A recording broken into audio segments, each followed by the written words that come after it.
അസ്സാം വലൈക്കും dear friends. ഇന്നത്തെ നമ്മുടെ സ്പെഷ്യൽ നിങ്ങൾ ആരും ഇതുവരെയും ട്രൈ ചെയ്ത് നോക്കിയിട്ടില്ലാത്ത ഒരു അടിപൊളി വെറൈറ്റി റെസിപ്പിയാണ്. നമ്മുടെ ഈ വീഡിയോ കണ്ടുകൊണ്ടിരിക്കുന്ന സമയത്ത് നിങ്ങൾക്ക് ഇഷ്ടപ്പെടുകയാണെങ്കിൽ ഒന്ന് ലൈക്ക് ചെയ്തേക്കണേ. അതുപോലെ തന്നെ നമ്മുടെ ഈ ചാനൽ ആദ്യമായിട്ട് കാണുന്നവരും ഇതുവരെയും സബ്സ്ക്രൈബ് ചെയ്യാത്തവരും പ്ലീസ് ഒന്ന് സബ്സ്ക്രൈബ് ചെയ്തേക്കണേ. ഞാനിടുന്ന വീഡിയോസ് ഉടനടി കിട്ടുന്നതിനായി സബ്സ്ക്രൈബ് ബട്ടന്റെ തൊട്ടടുത്ത് കാണുന്ന ബെല്ലൈക്കൺ കൂടി ക്ലിക്ക് ചെയ്തിട്ട് ഓൾ എന്ന ഓപ്ഷൻ എനേബിൾ ചെയ്യാനും മറക്കല്ലേ. ഇതിനായിട്ട് ഞാനിവിടെ നല്ലതുപോലെ കഴുകി വൃത്തിയാക്കി എടുത്ത 3 തക്കാളി രണ്ടായിട്ട് കട്ട് ചെയ്തെടുത്തതും അതുപോലെ അത്യാവശ്യം വലുപ്പമുള്ള ഒരു പച്ചമാങ്ങ രണ്ടായിട്ട് മുറിച്ചതും എടുത്തിട്ടുണ്ട്. ഇനി ഒരു പാൻ ചൂടാക്കാൻ വെച്ചിട്ടുണ്ട്. ഇതിലേക്ക് 1-2 ടേബിൾ സ്പൂൺ എണ്ണ ഒഴിച്ചു കൊടുക്കാം. ഞാനിപ്പോൾ വെളിച്ചെണ്ണയാണ് ഒഴിച്ചു കൊടുക്കുന്നത്. നിങ്ങൾക്ക് ഇഷ്ടമുള്ള എണ്ണ എടുക്കാവുന്നതാണ്. എണ്ണ ഒന്ന് ചൂടായതിനു ശേഷം ഇതിലേക്ക് മാങ്ങ കട്ട് ചെയ്തത് വെച്ച് കൊടുക്കാം. ഇനി ഇതിലേക്ക് തക്കാളി കട്ട് ചെയ്ത് 3 തക്കാളി കട്ട് ചെയ്ത് ഇതിന്റെ ചുറ്റും വെച്ച് കൊടുക്കാം.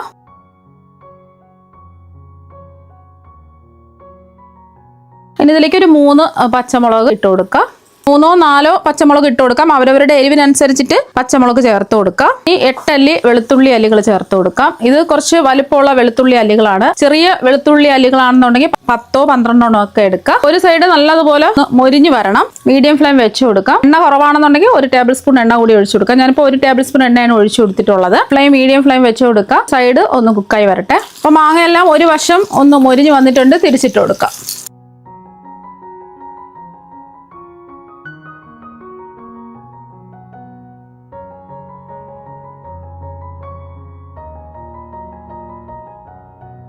അതുപോലെ തക്കാളിയും പച്ചമുളകും ഒന്ന് തിരിച്ചിട്ട് കൊടുക്കുക.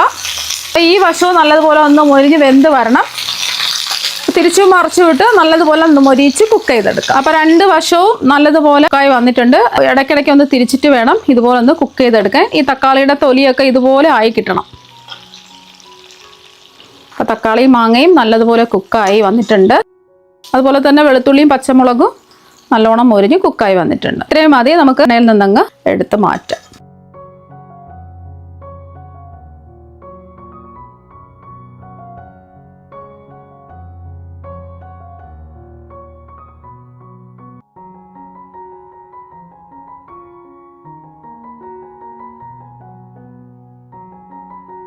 അപ്പോൾ ഈ പച്ചമുളകും വെളുത്തുള്ളിയും എടുത്ത് മാറ്റാം.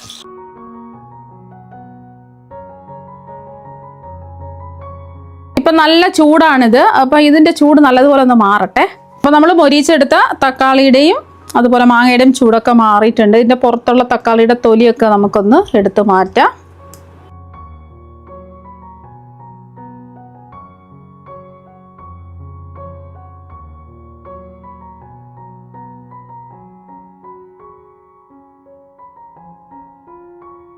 അപ്പോൾ തക്കാളിയുടെ പുറത്തുള്ള തൊലിയെല്ലാം മാറ്റിയിട്ടുണ്ട്. ഇനി മാങ്ങയുടെ തൊലി മാറ്റിയിട്ട് ഇതൊന്ന് ഇതുപോലെ ഒന്ന് സ്കൂപ്പ് ചെയ്തെടുക്കുക. അതിൻ്റെ പൾപ്പ് മാത്രം ഇങ്ങനെ ഒന്ന് സ്കൂപ്പ് ചെയ്തെടുക്കുക.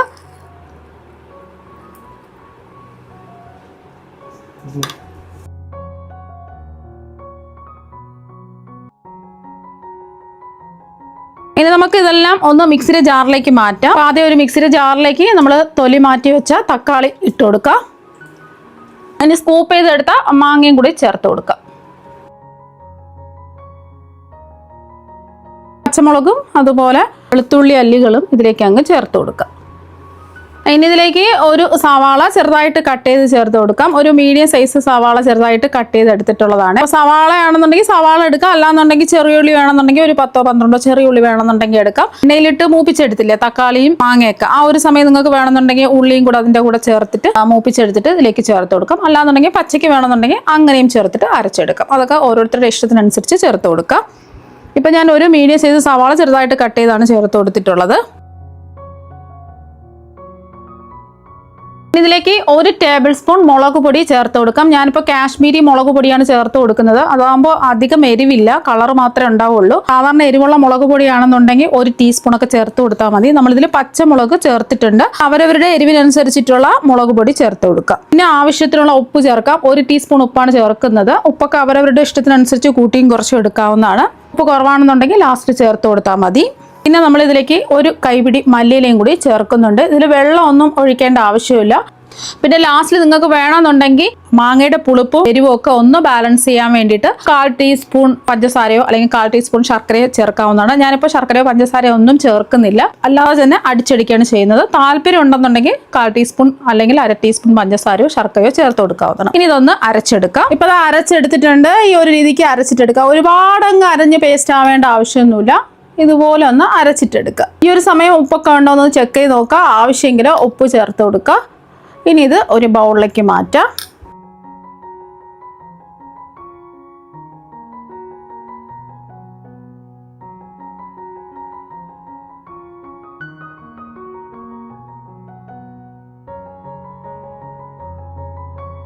തക്കാളിയും മാങ്ങയും വെച്ചിട്ടുള്ള ചട്നി ഇതാ ഇവിടെ റെഡി ആയിട്ടുണ്ട്. ഉപ്പും എരിവും ഒക്കെ കറക്റ്റ് ആണെന്ന് നോക്കിയിട്ട് ആവശ്യത്തിനുള്ള ഉപ്പും മുളക് പൊടിയൊക്കെ വേണമെന്നുണ്ടെങ്കിൽ ചേർത്ത് കൊടുക്കാം. ഇനി ഇത് താളിക്കേണ്ട ആവശ്യമൊന്നുമില്ല. ഇത് ചോറിന്റെ കൂടെയും ബ്രേക്ക്ഫാസ്റ്റിന്റെ കൂടെയും എന്തിന്റെ കൂടെയും നമുക്ക് കഴിക്കാവുന്നതാണ്.